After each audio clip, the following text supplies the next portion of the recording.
Hello everyone. सो अब हम देखेंगे detect a cycle in undirected graph using BFS. इसके पहले हमने क्या देखा था? डीएफएस की हेल्प से हमने साइकिल डिटेक्ट करी थी, है ना, अनडायरेक्टेड ग्राफ में। अब हम देखेंगे बीएफएस। प्रोसीजर तो देखो सेम है ना। बस जिस तरीके से बीएफएस होता है उसी तरीके में हमें ये साइकिल डिटेक्शन वाला पार्ट डालना है ना।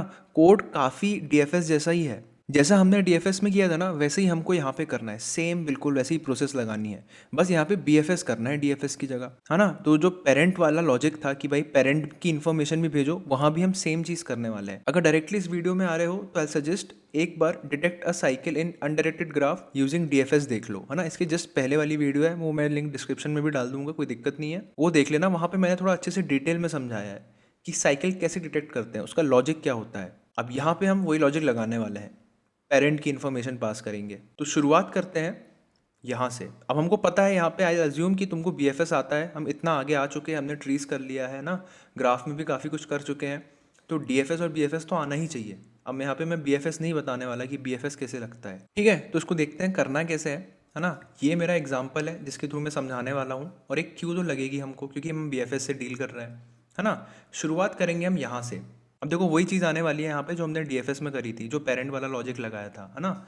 शुरुआत करेंगे हम यहाँ से, इसको डालेंगे क्यू पे और इसको विजिटेड मार्क करेंगे, ठीक है। और इसके पेरेंट की इन्फॉर्मेशन भी स्टोर करेंगे। ये मेरा नोड है और ये इसके पेरेंट की इन्फॉर्मेशन है जो कि है -1, है ना। इसका अभी कोई पेरेंट ही नहीं है तो उसको -1 डिनोट कर दिया मैंने। अब इसके जितने भी नेबर्स हैं उनको मैं क्यू में पुश करूंगा और उनको विजिटेड मार्क करूंगा। क्यू में स्टोर करते समय उनके पेरेंट की भी इन्फॉर्मेशन स्टोर करूंगा मैं, ठीक है। तो मैं गया यहाँ पे, मैंने बोला कि भाई तू आजा क्यू में क्योंकि तू विजिटेड नहीं है अभी, ठीक है। तो तेरे को मैं विजिटेड मार्क करूंगा और क्यू में पुश कर दूंगा विद पेरेंट इन्फॉर्मेशन। ये आ गया पेरेंट इन्फॉर्मेशन और नोड, ठीक है। टू को पुश किया और उसकी पेरेंट की इन्फॉर्मेशन, है ना। इसको कर दिया मैंने पॉप, इसका काम हो गया। अब बारी आई टू की, ठीक है। अब टू के 3 नेबर्स हैं, एक ये है, एक ये है और एक ये है। मैंने क्या बोला था, डीएफएस में भी यही कर रहा था मैं। अगर वो विजिटेड है, अगर वो विजिटेड नहीं है तो कोई दिक्कत नहीं है ना, उसको पुश करेंगे, उसको प्रोसेस करेंगे आगे।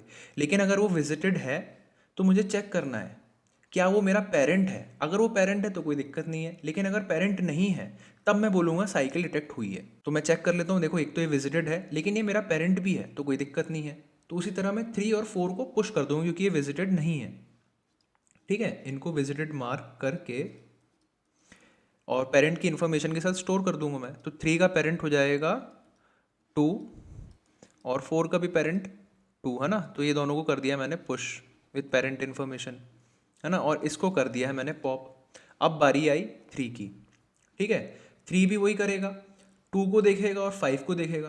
2 तो पेरेंट है, इसको कोई पुश कर नहीं सकते, इवन दो ये विजिटेड है ना। साइकिल डिटेक्ट नहीं हुई है अभी क्योंकि जो विजिटेड नोड है वो मेरा पेरेंट है ना। जो डायरेक्ट नॉन विजिटेड नोड है वो है 5, इसको मैं पुश कर दूंगा विजिटेड मार्क करके विथ पेरेंट इन्फॉर्मेशन, जो कि है 5 का पेरेंट कौन है, 3, ठीक है। इसको मैंने क्या किया, विजिटेड मार्क कर दिया और इसको मैंने पॉप कर दिया। अब बारी आई 4 की। 4 के 2 नेबर्स हैं, एक 2 और एक 5, दोनों के दोनों विजिटेड है ना। पहला वाला जो विजिटेड है जो कि 2 है, इसमें क्या हो रहा है, ये इसका पेरेंट है, विजिटेड है और इसका पेरेंट है, तो कोई दिक्कत नहीं है ना। अब दूसरे एलिमेंट को देखते हैं, मतलब दूसरे नोड को देखते हैं, ये वाला, ये भी विजिटेड है बट ये 4 का पेरेंट नहीं है। ये वाली जो विजिटेड नोड है ना, ये कहीं और से आई है, ये इसके पेरेंट के थ्रू नहीं आई है, मतलब इसका पेरेंट बन के नहीं आई है। ये कोई रैंडम नोड है जो विजिटेड है ऑलरेडी। अब मैं बोल सकता हूँ हाँ कि भाई ये नोड विजिटेड है और ये मेरा पेरेंट भी नहीं है और मेरे को ये ऑलरेडी विजिटेड मिल चुकी है। इसका मतलब यहाँ से एक पाथ निकला है और मैं भी उसी पाथ से जा रहा हूँ। इसका मतलब एक सर्कुलर पाथ है, समझ रहे हो। जैसे ही मैं 4 पे आया, जैसे ही मैं 4 पे आया, मैंने देखा ये विजिटेड है बट ये मेरा पेरेंट है, बट ये विजिटेड है और ये भी विजिटेड है ना, ये भी विजिटेड है बट ये मेरा पेरेंट नहीं है। इसका मतलब यहाँ पे ऑलरेडी एक पाथ रह चुका है, तभी तो ये विजिटेड मार्क है ना। और ये मेरे थ्रू नहीं आया है, मतलब ये मेरे पेरेंट के थ्रू नहीं आया, ये कहीं और से आया है और मैं भी वहीं जा रहा हूँ, है ना। अगर ये ऐसे आया है तो मैं भी तो यहीं जा रहा हूँ ना, तो ये साइकिल नहीं बन गई, ये एक साइकिल बन गई। तो ये तुमने डिटेक्ट कर ली, बस ट्रू रिटर्न कर दो, है ना। डीएफएस का कोड देखते हैं, वैसा ही कोड है पूरा बिल्कुल, और उसी की हेल्प से हम बीएफएस इंप्लीमेंट कर लेंगे, है ना। डीएफएस का कोड एक बार दिखा देता हूँ मैं।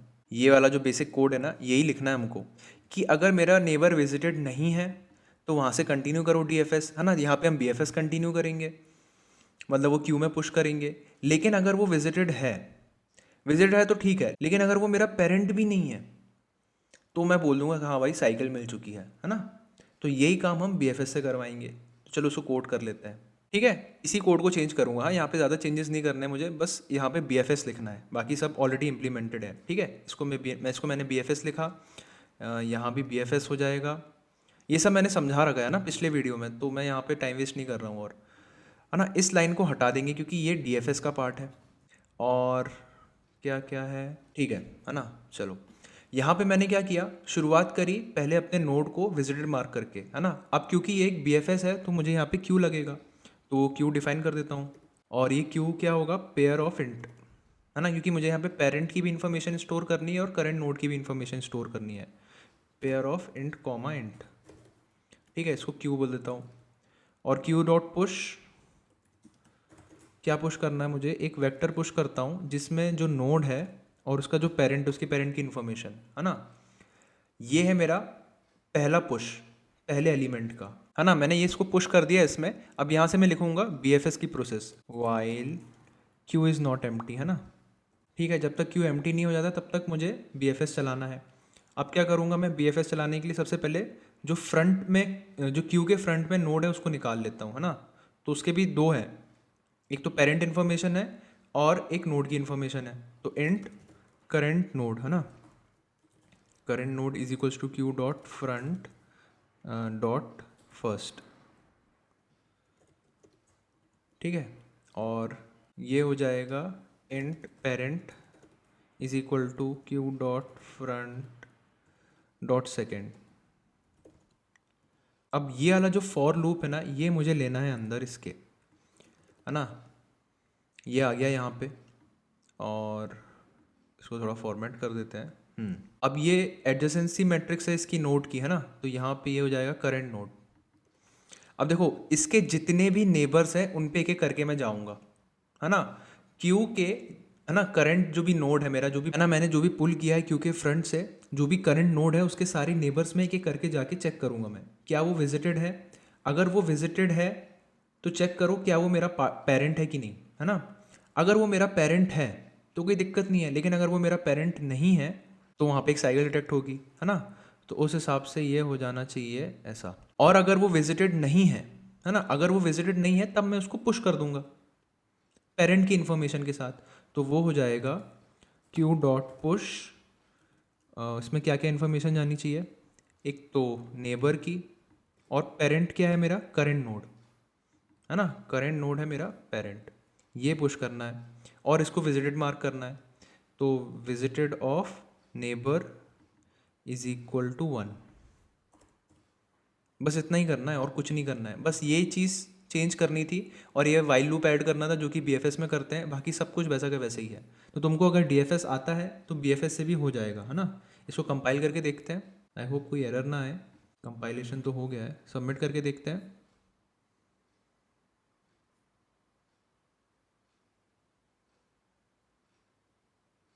यार एक चीज़ तो करना ही भूल गए, क्यू डॉट पॉप करना भूल गए, है ना।